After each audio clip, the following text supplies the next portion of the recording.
Bismillahirrahmanirrahim. Assalamualaikum warahmatullahi wabarakatuh. Alhamdulillahirabbil alamin, wassalatu wassalamu ala asyrafil anbiya'i wal mursalin sayyidina Muhammadin wa ala alihi wa sahbihi ajma'in. Qala Allah ta'ala fi kitabihil karim ba'da a'udzu billahi minasyaitonir rajim. Ya ayyuhalladzina amanu taqullaha haqqa tuqatih wa la tamutunna illa wa antum muslimun. Hadirin jamaah rahimakumullah, hari ini hari Rabu 6 bulan Mei 2020, masih di bulan Ramadan. Alhamdulillah, Ramadan Mubarak. Kita lanjutkan kaji kita, dan kita masih melanjutkan menambah penjelasan tentang hadis al-fitanu kaqita'il lailil muslim, era penuh fitnah seperti sepotong malam yang gelap gulita, yang mana fenomena mengkhawatirkan yang muncul di tengah umat ini, di tengah umat Islam, adalah fenomena nawaqidul iman, pembatal keimanan. Sebab Nabi menggunakan bahasa yang begitu tandas, yusbihur rajulu mu'minan wa yumsi kafiran, au yumsi mu'minan wa yusbihu kafiran. Di pagi hari seseorang masih beriman, sore harinya menjadi kafir, atau di sore hari masih beriman, paginya menjadi kafir, ya. Intinya, Nabi tidak sekedar menggambarkan bahwa seorang muslim di era yang penuh fitnah, yang gelapnya seperti gelap malam yang luar biasa, sangat berpotensi terjerembab dalam jenis dosa yang disebut para ulama dengan nawaqidul iman, pembatal keimanan. Bukan semata-mata perbedaan situasi, tadinya mengerjakan kebaikan terus mengerjakan keburukan, mengerjakan amal soleh kemudian mengerjakan amal sayyi, bukan. Perbandingannya bukan antara baik dan buruk dalam beramal, tetapi bahkan berpindah posisi yang begitu mendasar. Masih beriman paginya, kafir sorenya. Masih beriman sorenya, kafir paginya. Nah, saudara sekalian rahimakumullah, ini semua terkait erat dengan betapa besar pengaruh kehidupan saat yang memimpin dunia adalah bukan sekedar kaum kafir, tetapi kaum kafir harbi. Apa bedanya? Kaum kafir secara umum maknanya adalah ghairul muslimin, selain kaum muslimin, orang-orang yang tidak beriman, orang-orang yang tidak mengucapkan kalimat syahadat sebagai ikrar keimanannya. Tetapi kaum kafir harbi adalah sudahlah mereka tidak beriman, lalu mereka memiliki ruh harbi, spirit ingin memerangi Islam dan kaum muslimin. Mereka inilah yang digambarkan dalam surat Al-Baqarah 217, di mana Allah Ta'ala berfirman, وَلَا يَزَالُونَ يُقَاتِلُونَكُمْ حَتَّى يَرُدُّوكُمْ عَنْ دِينِكُمْ إِنِ اسْتَطَاعُوا. Mereka, kaum kafir harbi, tidak henti-hentinya memerangi kalian sampai kalian murtad dari agama kalian, seandainya mereka sanggup, ya. Jadi mereka adalah kaum kafir yang bukan saja untuk dirinya sendiri dia tidak beriman, tetapi dia ingin, ya, memiliki ambisi, ingin membuat mereka yang sudah beriman keluar dari keimanan, menjadi murtad, menjadi meninggalkan din ini. Karenanya di ayat yang sama itu juga, Al-Baqarah 217, Allah Ta'ala berfirman, al-fitnatu asyaddu minal qatl. Fitnah itu lebih besar dosanya daripada pembunuhan. Dan di situ para mufassirin mengartikan fitnah adalah, ya, syirik, kufur, ya. Jadi artinya kekufuran dan kesyirikan itu lebih mengkhawatirkan daripada pembunuhan.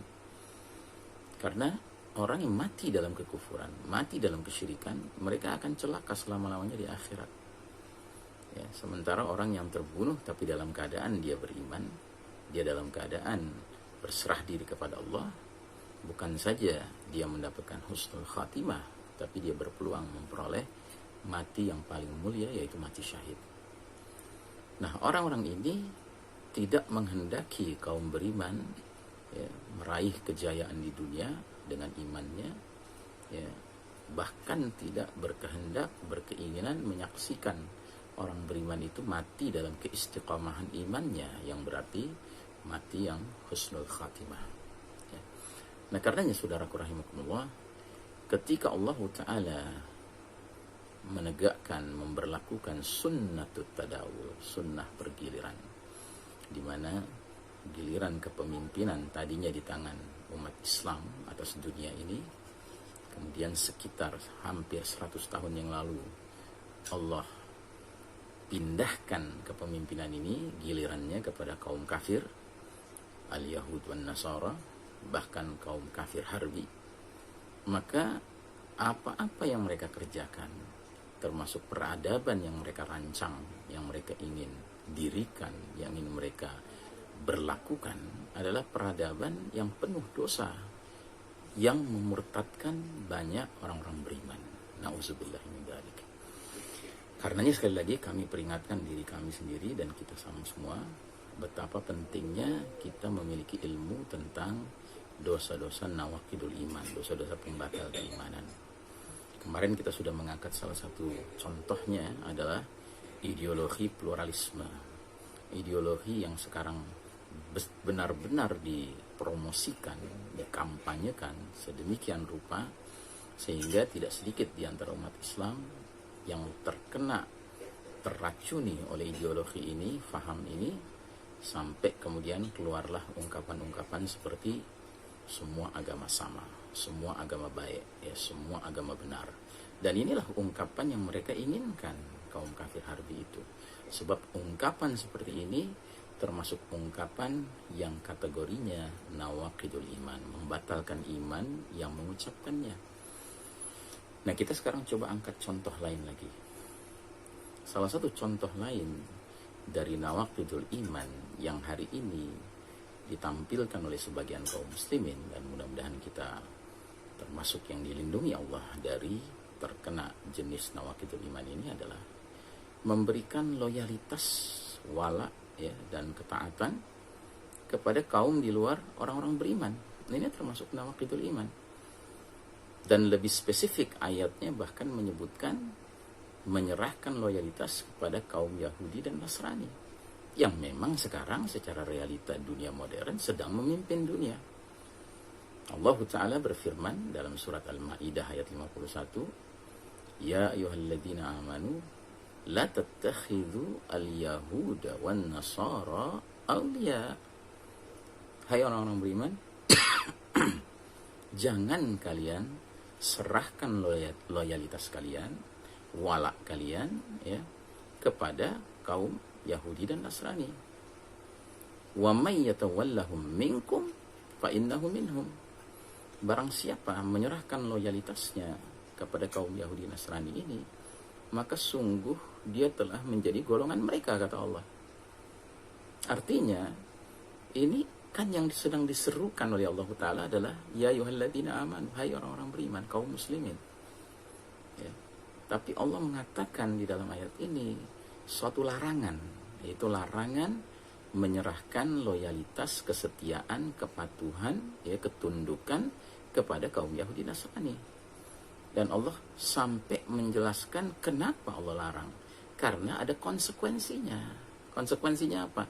Kalau tetap menjadikan al-Yahud wan Nasara sebagai sahabat karibkah namanya, konsultankah namanya, apalagi pemimpin, ya, yang seorang muslim menyerahkan loyalitas, kepatuhan, kesetiaan kepadanya, kata Allah, konsekuensinya fa innahu minhum, maka dia telah menjadi golongan mereka.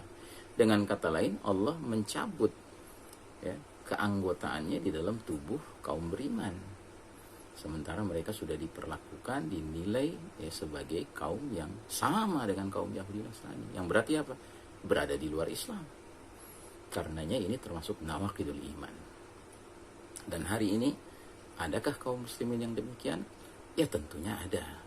Kita menyaksikan bagaimana, ya, sebahagian kaum muslimin menerima apa saja ya, gagasan-gagasan, pemikiran-pemikiran, termasuk yang atas nama sains, atas nama teknologi, diberikan oleh kaum Yahudi Nasrani, ya, terus kemudian kaum muslimin, sebahagiannya tentu, tidak semuanya, begitu saja mengikutinya dengan dalih bahwa ini kan ilmiah, ini kan scientific, ini kan masalah-masalah yang tidak menyangkut keimanan, gitu. Padahal ya, apapun yang mereka tawarkan, seperti yang Allah sebutkan dalam surat Al-Baqarah 217, ujung akhirnya adalah menjalankan program memurtadkan kaum muslimin. Wala yazaluna yuqatilunakum hatta yaruddukum min andinikum in istata'u. Al-Baqarah 217, ya. Mereka kaum kafir harbi tidak henti-hentinya, ya. 24 jam sehari, 7 hari sepekan, 12 bulan setahun, tidak henti-hentinya memerangi kalian, ya, sehingga kalian murtad dari agama kalian, seandainya mereka sanggup, ya. Dan pengertian perang di sini adalah segenap bentuk medan-medan peperangan yang bisa mereka kembangkan. Misalnya kalau perang fisik itu sudah tahu lah, ya. Kemudian perang biologi misalnya, atau perang pemikiran, perang opini, ya, the battle of hearts and minds, ya, pertarungan memperebutkan hati dan pikiran, ya, kaum beriman, sehingga kaum beriman hatinya tidak mengutamakan Quran dan Sunnah, tetapi hatinya mengutamakan apa pendapat mereka, apa pendapat kaum kafir, ya. Sehingga pikiran kaum beriman tidak diarahkan oleh Allah dan Rasulnya, Al-Quran dan Sunnah, tetapi diarahkan oleh mereka, ya. Sehingga bisa terjadi apa-apa yang Al-Quran dan Sunnah suruh kita, arahkan kita untuk fokus mencintainya, justru mereka membuat kita tidak mau mencintainya. Tapi sebaliknya, apa-apa yang Allah dan Rasulnya mengarahkan kita untuk fokus membencinya, tidak menyukainya, justru mereka membuat kita ingin menyukai sesuatu yang sesungguhnya Allah dan Rasulnya benci kepadanya. Nah, disinilah problem yang terjadi, ya. Karenanya saudaraku rahimakumullah, pantas kalau Nabi Muhammad SAW menggambarkan bahwa akan datang di akhir zaman ayyamus sabr, hari-hari yang menuntut kesabaran, ya. Karena apa? Karena pada hari-hari tersebut, ketika seorang mukmin berusaha keras untuk konsisten mengikuti hanya Allah dan Rasulnya dalam arahan-arahan kehidupannya, baik dalam urusan yang kecil maupun urusan yang besar, justru mereka yang sedang berkuasa di muka bumi ini, ya, mengarahkan orang-orang muslim, kaum beriman, untuk mengikuti selain daripada Quran dan Sunnah, ya. Nah, karenanya saudaraku rahimakumullah, benar-benar ini peradaban, ya, penuh dosa dan ingin berambisi memurtadkan sebanyak-banyaknya kaum muslimin. Nah, karenanya saudaraku rahimakumullah, insyaallah pada pertemuan berikutnya kita akan bicarakan ayat-ayat di mana Allah Ta'ala menggambarkan, ya, barang siapa di antara mereka yang mengaku beriman, kaum muslimin, sudah murtad dari agamanya, terlibat dalam dosa yang membatalkan keimanan, maka apa solusi yang Allah akan berikan? Mari kita simak pada pertemuan selanjutnya. Saudaraku rahimakumullah, semoga Allah Ta'ala memilih kita menjadi hamba-hambanya yang beriman dan istiqamah di atas iman ini, sekalipun zaman, situasi dunia berada di dalam genggaman kepemimpinan kaum kafir harbi yang justru ingin merontokkan iman kita kaum muslimin ini. Semoga Allah berikan kita karunia al-imanu wal istiqamah, sehingga kita akan meninggalkan dunia ini dengan husnul khatimah. Aqulu qawli hadha fastaghfirullah li wa lakum, innallaha huwal ghafurur rahim. Wassalamualaikum warahmatullahi wabarakatuh.